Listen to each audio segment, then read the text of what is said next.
Every instance is usually a $250,000 fine. So it can add up. If the person says fuck, fuck, fuck, fuck, fuck, that's $1 million, right? Man, And we're gonna be broke. Stop. Stop. I've read a lot about what happened this past week around, Jimmy Kimmel being fired, then reinstated. But I think we could use, a bit of that explanation on the regulation behind it all. What does the FCC can actually do? Who's this guy, Brendan Carr? Tell us, teach us. Sure. It's interesting. I was actually in Turkey when I found out about Kimmel being yanked off the air. So what happened was Charlie Kirk, who runs a political action committee called Turning Point USA, which is really focused on young people on the right, taking their voices and their power to elect officials and change policies. And he's been very, very effective. Agree with his point of view, don't agree with his point of view. He's been enormously effective in changing points of view within the Republican Party. And as a political activist, one of the most vocal supporters of the current president of the United States, who shall go nameless. He also became enormously popular without the benefit of more traditional media. He has a podcast and a radio show, but it's much more of a podcast on something called Salem Media. He has around somewhere between 500 and 700,000 downloads or listeners per week. Wow. Not a million, not 10 million. He's not on broadcast television, but he became a political movement unto himself as a very young man. He started in his early teens, actually, doing all this stuff. And then he was killed. He was murdered by someone who was clearly unhinged for what seems to be unclear motives. It is very confusing. There are people who are saying that he's aligned with the right. There are people who are saying he's aligned with the left. There's a lot of confusing things about his personal communication, so I'm not going to wade into that because I don't know what the facts are, to be blunt. But he was slain, unfortunately, killed with a gun, which is a problem in the United States.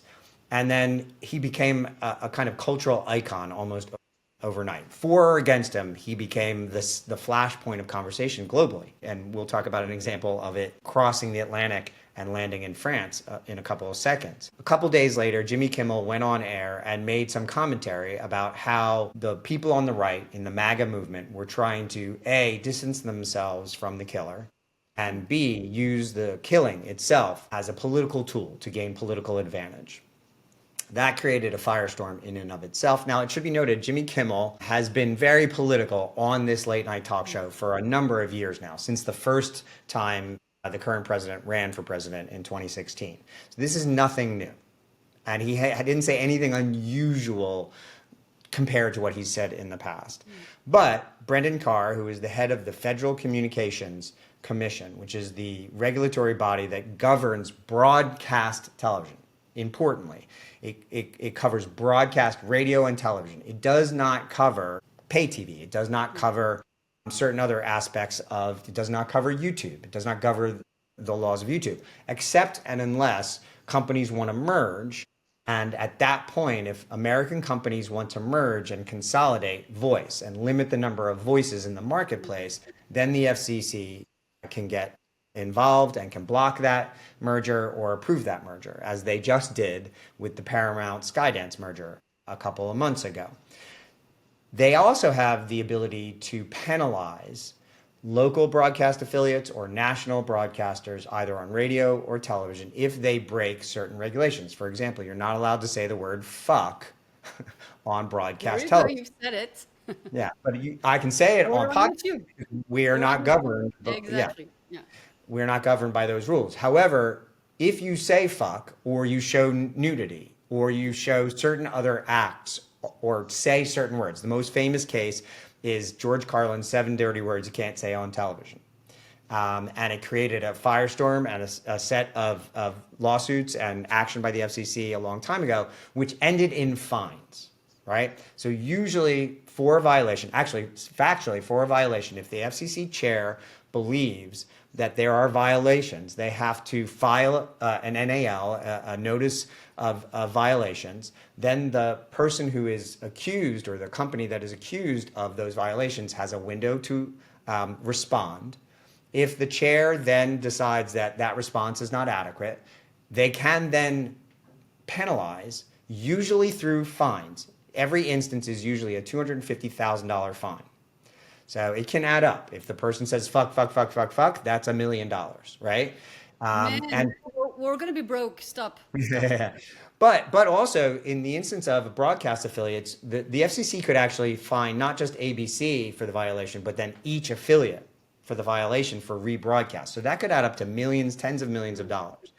But then after that decision, if they decide that the response is not adequate and the chair wants to continue to penalize them, then the accused, in this case it would be the Walt Disney Company, has a chance to appeal that.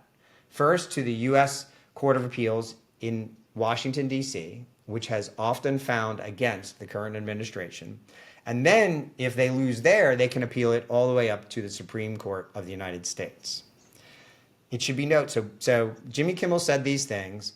Brendan Carr, who also is responsible for writing the chapter in Project 2025, which is the strategy document that guided the current president's campaign for president and is guiding almost all of the actions they've taken since.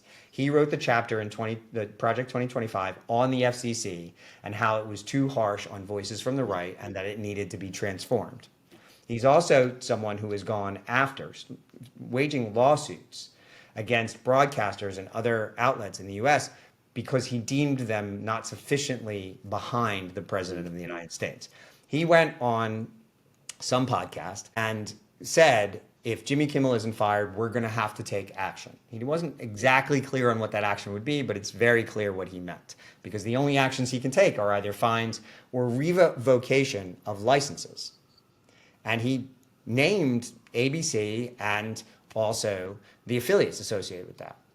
Minutes later, Nexstar, which is the largest broadcast affiliate in the United States. So they own local stations in cities across the country, some of which run ABC, some of which run NBC, some of which run Fox, and some of which run CBS. But he said, or they said, Nexstar said that they would take Jimmy Kimmel off the air if Disney refused to. They would refuse to rebroadcast it in their markets. And then Sinclair, which is another major affiliate owner in the United States, also said that they would take it off. Now, it should be noted that both of those companies have deals that need approval that are currently sitting in front of Brendan Carr, the head of the FCC. So he goes on and he says, that's a very nice merger there. It'd be a shame if something happened to it. And then Nexstar announced that they're going to yank the show. And then Disney, after a very short period of time, like hours later, yanked the show, suspended Jimmy Kimmel indefinitely. Then there was a huge backlash.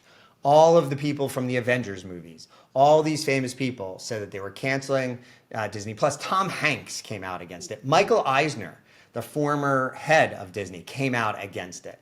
People who had never seen Jimmy Kimmel, it should be noted, Jimmy Kimmel gets about 1.5, lower than 2 million people a night on his broadcast show. He gets many more, tens of millions more views on YouTube in clips, but his actual audience on television is relatively small. It's 0.5% of the American population.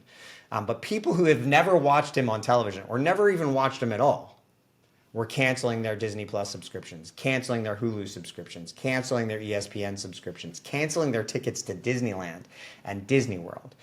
The market capitalization of Disney fell by $4 billion in about a day and a half. Yeah.